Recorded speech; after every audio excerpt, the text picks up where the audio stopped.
الله الرحمن الرحيم وبيان القسم الثالث وهو القياس بعلة مستنبط بالرأي والاجتهاد ظاهر. یہاں سے مصنف علیہ الرحمہ قیاس کی تیسری قسم کا بیان شروع فرماتے ہیں.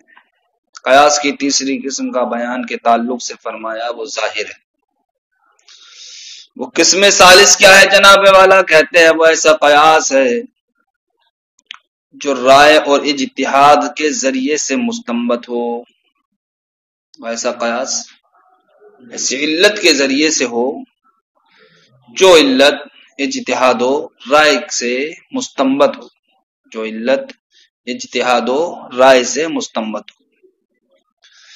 یہ تمہیں ایسا لگ رہا ہوگا جیسے کہ کوئی اجنبی بات آ گئی ایک دم. اجنبیت کو دور کرنے کے لیے آپ ذہن کو پیچھے کی جانب لے جائیے. آپ نے جانا تھا کہ قیاس کا رکن کیا ہے؟ علت ہے. علت قیاس کا رکن علت ہے. علت ہوگی تبھی تو مقیس علیہ سے حکم ہم مقیس میں لے کر کے آئیں گے. اور اگر علت ہی نہیں ہوگی تو حکم کیسے لے کر کے آئیں گے؟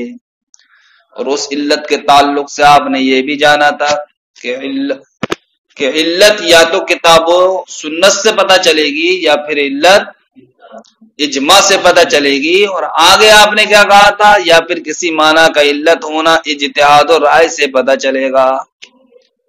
اجتہاد و تو ایک قسم بنائیے آپ ویسا معنی کہ جس کا علت ہونا کتاب و سنت سے معلوم. دوسری قسم بنائیے ایسا معنی کہ جس کا علت ہونا اجماع کے ذریعے سے معلوم. تیسری قسم بنائیے ایسا معنی کہ جس کا علت ہونا اجتہاد و استنباط سے معلوم ہو. اجتہاد و استنباط سے معلوم. تو اب یہاں یہ کہہ لیجئے کہ یہاں پر اس معنی کا بیان ہے کہ جس کا علت ہونا اجتہاد و استنباط سے معلوم. کون سے معنی کا بیان ہے؟ کہ جس کا علت ہونا اجتہاد و استنباط سے معلوم ہو. تو اب قیاس میں جو علت ہوتی ہے تو یا کہو قیاس میں جو معنی علت ہوتا ہے تو اس معنی کا علت ہونا ہمیں تین طریقے سے پتہ چلتا ہے. ایک تو کتاب و سنت کے ذریعے سے پتہ چلتا ہے, اجماع کے ذریعے سے پتہ چلتا ہے, اور اجتہاد و رائے کے ذریعے سے پتہ چلتا ہے. تو ما قبل میں دو باتوں کے تعلق سے گفتگو فرما دی کہ وہ معنی کہ جس کا علت ہونا کتاب و سنت سے معلوم ہو, وہ معنی جس کا علت ہونا اجماع سے معلوم ہو. اب یہاں پر اس معنی کا ذکر فرماتے ہیں کہ جس معنی کا علت ہونا اجتہاد و رائے سے معلوم ہو, اسی کو قیاس کی قسم ثالث کہا جاتا ہے. اسی کے تعلق سے فرمایا کہ قیاس کی قسم ثالث کا بیان ظاہر و باہر ہے. قیاس کی قسم ثالث کا بیان ظاہر ہے. وہ قسم ثالث کیا ہے؟ کہ وہ قیاس جو ایسی علت کے ذریعے سے ہو جو علت اجتہاد و رائے سے مستنبط ہو. جو علت اجتہاد و رائے سے مستنبط ہو. وَبَيَانُ الْقِسْمِ الثَّالِثِ وَهُوَ الْقِيَاسُ بِعِلَّةٍ مُسْتَنبَطٍ بِالرَّأْيِ وَالْاجْتِهَادِ ظَاهِرٌ. قیاس قسم ثالث کا بیان وہ ایسا قیاس ہے یا وہ قیاس ہے جو ایسی علت کے ذریعے سے ہو جو علت مستنبط ہو اجتہاد و رائے سے. ظاہرٌ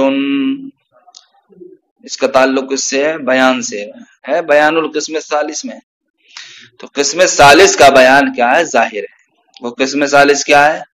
وہ ایسی علت کے ذریعے سے قیاس کرنا ہے جو علت اجتہاد و رائے سے مستنبط ہو. وَالتَّحْقِيقُ ذَلِكَ اذا وجدنا وصفا مناسبا للحكم وهو بحال يوجب ثبوت الحكم ويتقاضاه بالنظر اليه وقد اقترن به الحكم في موضع الاجماع يضاف الحكم اليه لمناسبة لا لشهادة الشرع بكونه علة. فرماتے ہیں جناب والا اس قیاس کی تحقیق یہ ہے کہ جب ہم نے کسی وصف کو پایا جو وصف کسی حکم کے کیا ہے؟ مناسب ہے. جب ہم نے کسی حکم کے مناسب وصف کو پایا, کسی حکم کے مناسب وصف کو پایا, اور وہ وصف کیسا ہے؟ وہ وصف ایسی پوزیشن میں ہے, ایسی حالت میں ہے کہ وہ ثبوت حکم کو کیا کرتا ہے؟ واجب کرتا ہے. کسی حکم کے مناسب ہم کسی وصف کو پا رہے ہیں کسی حکم کے مناسب ہم کسی وصف کو پا رہے ہیں، اور وہ وصف کس کنڈیشن میں ہے؟ وہ وصف خود اس کنڈیشن میں ہے کہ ثبوت حکم کو کیا کرتا ہے؟ واجب کرتا ہے، اور اسی ثبوت حکم کا کیا کرتا ہے؟ تقاضا کرتا ہے، اور جناب والا اس کے ساتھ موضع اجماع میں حکم مقترن بھی ہو چکا ہے، اجماع کی جگہ میں حکم اسی وصف کے ساتھ مقترن بھی ہو چکا ہے۔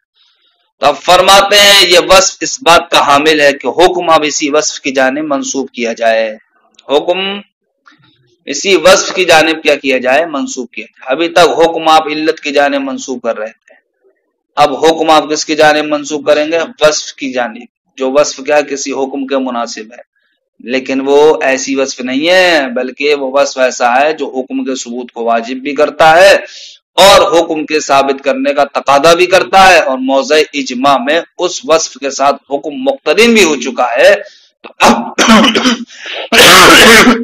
تو اب جناب والا حکم کیا ہوگا؟ اسی وصف کی جانب منسوب ہوگا۔ تو اب حکم کا اس وصف کی جانب منسوب ہونا یہ مناسبت کی بنیاد پر ہے، کائی کی بنیاد پر ہے؟ مناسبت کی بنیاد پر ہے، نہ کہ جناب والا شریعت کی شہادت کی بنیاد پر۔ نہیں، ایسا نہیں ہے کہ شریعت مطہرہ نے اس وصف کو علت بنایا ہے، بلکہ جناب والا یہ وصف کسی حکم کے مناسب تھا، اور ایسا مناسب تھا کہ اس حکم کے ثبوت کو واجب کر رہا تھا، یہ اس حکم کا کیا کر رہا تھا؟ تقاضا کر رہا تھا، اور موضع اجماع میں اسی وصف کے ساتھ حکم مقترن بھی ہو چکا ہے، لہذا مناسب یہ ہوا کہ حکم اب اسی وصف کی جانب منسوب ہو جائے۔ تو مناسبت کی بنیاد پر حکم منسوب ہو رہا ہے کدھر؟ وصف کی جانب۔ ایسا نہیں ہے کہ شریعت مطہرہ نے یہ بات طے کر دی ہے کہ اب حکم کو وصف کی جانب منسوب کریں گے، آپ سمجھ گئے؟ تو شریعت مطہرہ کے اس وصف کو علت بنانے کی بنیاد پر حکم منسوب نہیں ہو رہا ہے، بلکہ مناسبت کی بنیاد پر اس وصف کی جانب کیا ہو رہا ہے؟ حکم منسوب ہو رہا ہے۔ کہتے ہیں تحقیق ذالک، اس کی تحقیق یہ ہے کہ اذا وجدنا، جب ہم نے پایا وصفا مناسبا للحکمی، کسی وصف کو جو مناسب ہے حکم کے، وہو بحال، اور وہ وصف مناسب اس حالت میں ہے، اس پوزیشن میں ہے، یوجب ثبوت الحکمی، حکم کے ثبوت کو واجب کرتا ہے، وہ تقاضا ہو، اور اسی حکم کو کیا کرتا ہے؟ تقاضا کرتا ہے، بالنظر الیہ، ظاہر کی طرف نظر کرتے ہوئے، وقد اقترن به الحکم، اور جناب والا وہ وصف مناسب اس پوزیشن میں ہے کہ اس کے ساتھ حکم مقترن بھی ہو چکا ہے، فی موضع الاجماع، کہاں پر؟ موضع اجماع میں، یضاف الحکم الیہ للمناسبۃ، تو جناب والا اب حکم کو اسی وصف کی جانب منسوب کیا جائے گا مناسبت کی وجہ سے، لا لشہادت الشرعی، نہ کہ شرعی شہادت کی وجہ سے، بکونہ علتاً، اس کے علت ہونے کی بنیاد پر، یعنی کہ شریعت مطہرہ نے اس وصف کے علت ہونے کی شہادت نہیں دی ہے، بلکہ اس مناسبت کی بنیاد پر حکم کو اس وصف کی جانب منسوب کیا جا رہا ہے۔ اس گفتگو کو سننے کے بعد اب ایک مثال کے ذریعے سے اس پوری گفتگو کو وہ آپ کے ذہن نشین کرنا چاہیں گے۔ مثلا ہم نے کسی شخص کو دیکھا کہ وہ انسان کسی فقیر کو کچھ مال دے رہا ہے، کسی انسان کو ہم نے کسی فقیر کو مال دیتے ہوئے دیکھا، تو دینا یہ ایک وصف ہے یا نہیں ہے؟ ہم نے صاحب ظن غالب کے ذریعے اس وصف پر ہم یہ حکم لگا رہے ہیں کہ یہ جو فقیر کو فلاں نے مال دیا ہے، فقیر کی ضرورت کو پورا کرنے کے لیے دیا ہے اور ثواب حاصل کرنے کے لیے دیا ہے۔ تو ہم یہ اپنے دل ہی میں تو سوچنا یہ باتیں، کس بنیاد پر؟ اس کے دینے کی بنیاد پر، اور دینا کیا ہے؟ یہ وصف ہے۔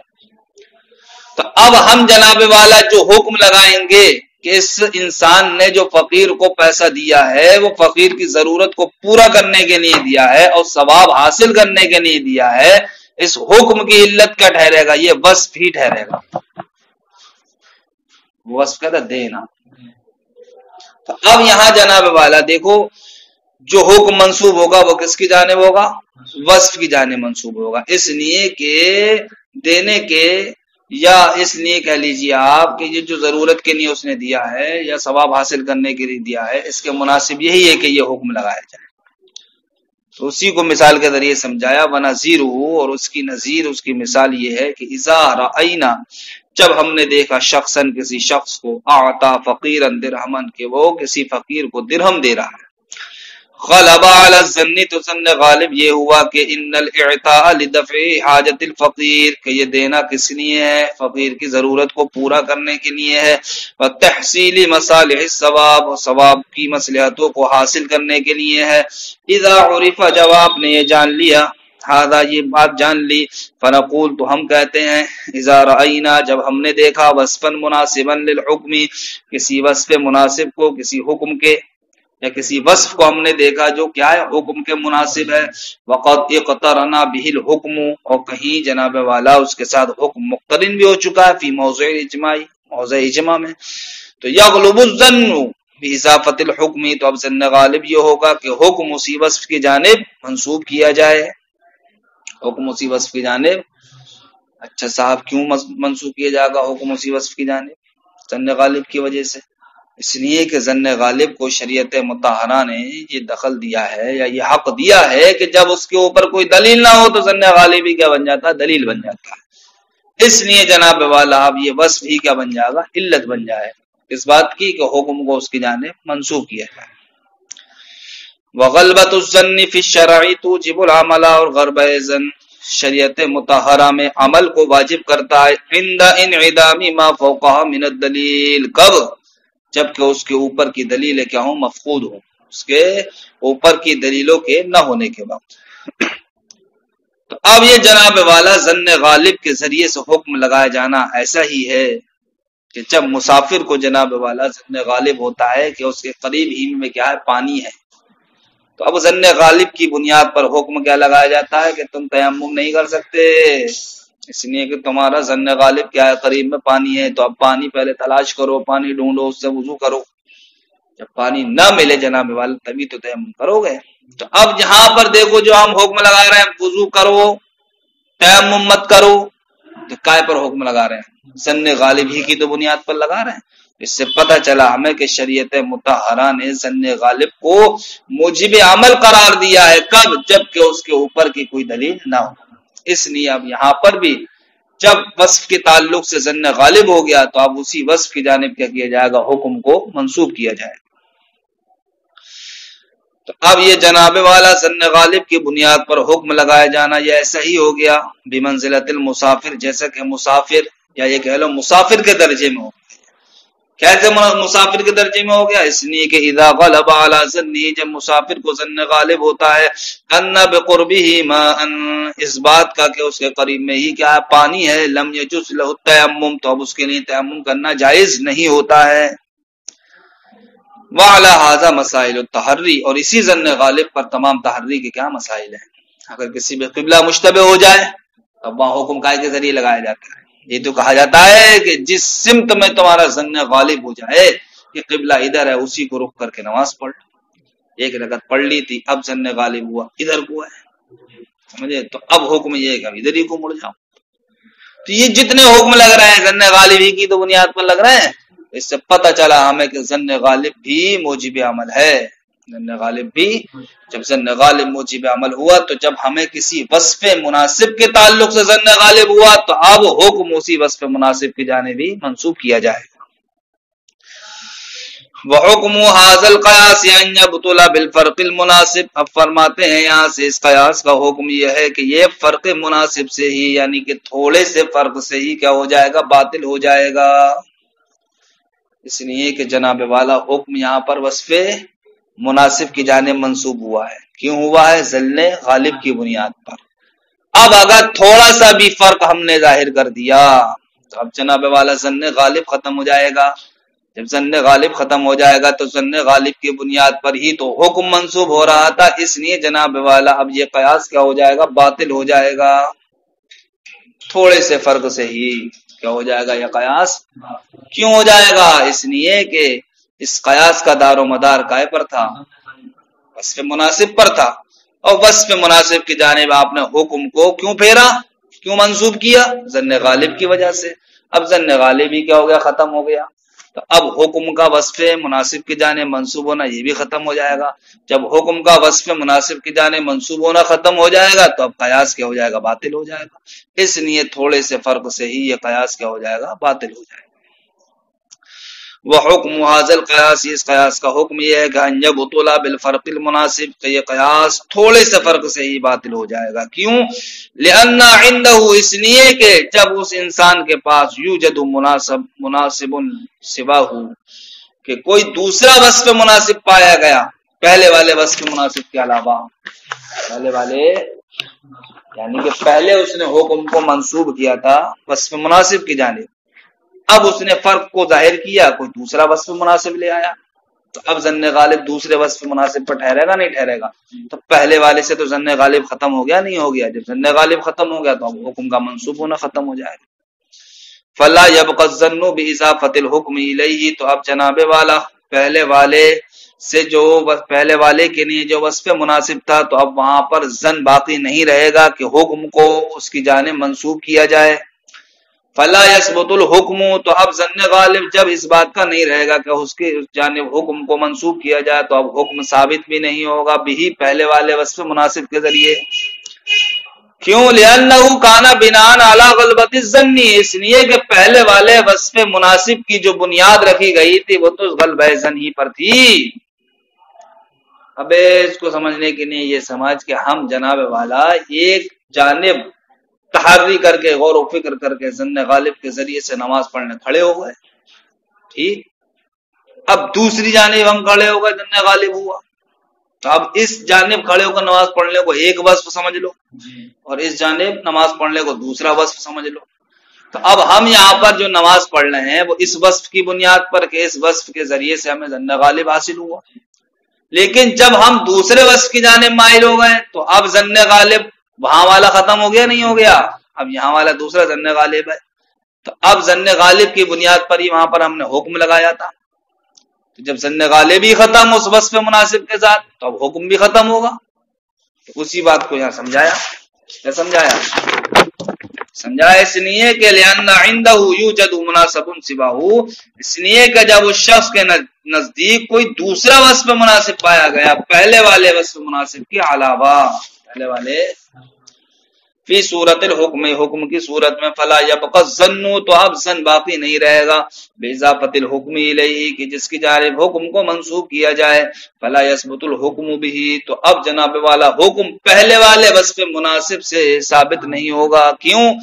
لأنه كان بناء على غلبۃ الظن، اس لیے کہ اس حکم کی جو بنیاد رکھی گئی تھی وہ ظن غالب پر رکھی گئی تھی، اور ظن غالب کائے پر تھا؟ وصف اول پر تھا. اب وصف اول ختم تو ظن غالب ختم، ظن غالب ختم تو حکم ختم. وقد بطل ذلك بالفرق، تو اب جناب والا وہ ظن غالب باطل ہو چکا ہے تھوڑے سے ہی فرق سے. اس لیے جناب والا یہ قیاس کی تیسری قسم تھوڑے سے فرق سے ہی کیا ہو جائے گی؟ باطل ہو جائے گی. وعلى هذا كان العمل بالنوع الاول، یہاں سے جناب والا مصنف علیہ الرحمہ تینوں طرح کی قیاس کی اہمیت کو بتا رہے ہیں کہ ایک معنی تو وہ تھا کہ جس کا علت ہونا کتاب و سنت سے معلوم ہے، ایک قیاس یہ ہو گیا، سمجھئے. ایک معنی وہ تھا کہ جس کا علت ہونا اجماع سے معلوم ہوا ہمیں، ایک قیاس کی قسم یہ ہو گئی. تیسری قسم قیاس کی کہنے کے لیے ایسا معنی کہ جس کا علت ہونا کیا اجتہاد و رائے سے معلوم ہو، یہ قیاس کی تیسری قسم ہو گئی. تو کہتے ہیں ان قیاس کی تینوں قسموں میں آپس میں کچھ نہ کچھ فرق ہے، آپس میں کچھ نہ کچھ فرق ہے. پہلا والا جو قیاس ہے یعنی ایسی علت کے ذریعے سے کہ جس کا علت ہونا کتاب و سنت سے معلوم ہو، تو وہ قیاس جناب والا اس درجے میں ہے کہ قاضی صاحب نے گواہوں کے تزکیہ اور گواہوں کے عدل کے بعد فیصلہ سنایا، گواہوں کے تزکیہ نفس اور ان کے عدل کو جان لینے کے بعد فیصلہ سنایا. جو جناب والا گواہ ہمارے تزکیہ نفس کے مالک ہوں، یعنی کہ ان کے اندر کوئی بھی ظاہری طور پر دینی خرابی نہیں پائے، ظاہری طور پر ایسی خرابی نہ پائی جاتی ہو جو دین کی جانب سے کیا ہو پکڑ کے آئے، اور وہ کسی بھی طریقے کے فسق میں مبتلا نہ ہو، تو ایسے گواہوں کو کیا کہا جاتا ہے کہ یہ گواہ کیا ہیں؟ عادل بھی ہیں، اور یہ گواہ کیا ہیں؟ ایسے بھی ہیں کہ جن کے تعلق سے تزکیہ کیا جا چکا ہے. تزکیہ یعنی پاک و صاف. تو گواہوں کی گواہی کی بنیاد ہی پر تو فیصلہ سنایا جاتا ہے۔ اب جب گواہ اپنی ان دونوں صفتوں کے حامل ہیں تو ان کی گواہی بھی بہت ہی اعلیٰ درجے کی ہوگی۔ تو فرماتے ہیں اور یہاں پر تینوں کو سمجھ لو پہلے، اور اگر کہیں ہم نے جناب والا گواہوں کے تعلق سے تزکیہ تو حاصل کر لیا ہم نے، لیکن ان کے تعلق سے عدالت حاصل نہیں ہوئی ہمیں، کیا وہ نہیں ہوئی؟ عدالت حاصل نہیں ہوئی، تو اب وہ بھی گواہ کیا ان کی گواہی بھی کیا ہوگی؟ معتبر ہوگی، لیکن اس درجے کی معتبر تھوڑی ہوگی جو پہلے والے گواہوں کی گواہی ہے۔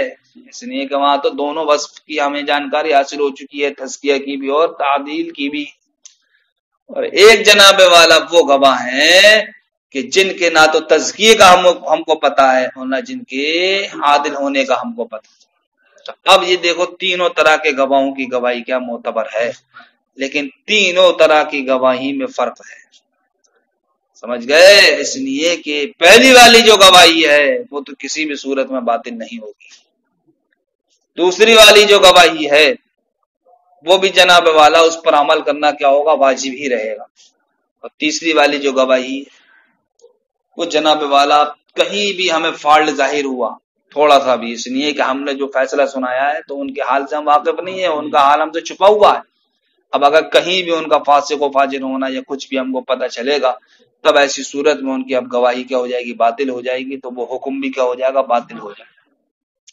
تو کہتے ہیں جو قیاس کی پہلی والی قسم ہے تو وہ ان گواہوں کے فیصلے کی، ان گواہوں کی گواہی کی طرح ہے کہ جن کی گواہی تزکیہ و تعدیل کے بعد کی گئی ہو اور اس گواہی پر فیصلہ کیا گیا ہو، یعنی جس طریقے سے اس پر جناب والا عمل کرنا واجب ہے اور وہ باطل نہیں ہو سکتی، اسی طریقے سے پہلا والا قیاس ہے۔ دوسرا والا قیاس تو وہ جناب والا ان گواہوں کی گواہی کے درجے میں ہے کہ جس کے ایک وصف کو جانا گیا ہو، یعنی تزکیے کو جانا گیا ہو، اور قاضی صاحب نے ان کے عادل ہونے کو نہ جانا ہو اور ان کی گواہی پر فیصلہ سنا دیا ہو، تو ان کی گواہی پر بھی عمل کرنا کیا واجب ہے۔ اسی طریقے سے اس دوسرے قیاس کے ذریعے پر، دوسرے قیاس سے ثابت ہونے والے حکم پر بھی عمل کرنا واجب ہے۔ تیسرا والا قیاس جو رائے اور استنباط کے ذریعے ثابت ہو تو یہ مستور الحال کے درجے میں ہے۔ تو جس طریقے سے مستور الحال گواہوں کی گواہی کسی نہ کسی فالٹ کی بنیاد پر، کسی نہ کسی فرق کی بنیاد پر باطل ہو جاتی ہے، اسی طریقے سے جناب والا وہ تیسرا والا قیاس بھی فرق مناسب کی بنیاد پر کیا ہو جائے گا؟ باطل ہو جائے گا۔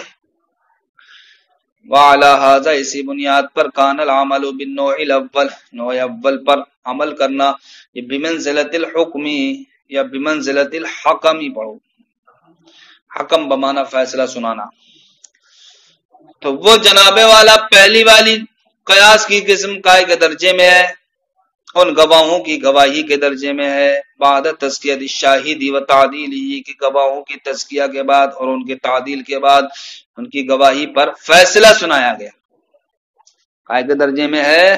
اس فیصلے کے درجے میں ہے جو فیصلہ کیا گیا ہو گواہوں کے تزکیہ کے بعد اور گواہوں کے تعدیل کے بعد۔ والنوع الثانی، اور دوسری والی قیاس کی قسم بمنزلۃ الشہادتی، یہ اس گواہی کے درجے میں ہے کہ جو گواہی دی گئی ہو عدالت کے ظاہر ہونے کے بعد، یا گواہی مت کہو بلکہ اس فیصلے کے درجے میں ہے جو فیصلہ کیا گیا ہو اس گواہی کے ذریعے سے، جو گواہی عند ظہور الدلالت، عدالت کے ظاہر ہونے کے وقت ہو، قبل التزکیہ، تزکیہ سے پہلے۔ والنوع الثالث، قیاس کی تیسری والی قسم اس فیصلے کے درجے میں ہے جو فیصلہ کیا گیا ہو جناب والا مستور الحال گواہوں کی گواہی پر، مستور الحال گواہوں کی گواہی پر جو فیصلہ کیا گیا ہو، تو تیسرا والا قیاس اس فیصلے کے درجے میں ہے، جس طریقے سے وہ فیصلہ، وہ حکم باطل ہو جائے گا ان گواہوں کے فسق و فجور کے ظاہر ہونے کے بعد یا جھوٹے ہونے کے ظاہر ہونے کے وقت، اسی طریقے سے یہ تیسرا والا قیاس بھی باطل ہو جائے گا تھوڑا بہت ہی فرق ظاہر ہونے کے۔ السلام علیکم ورحمۃ اللہ۔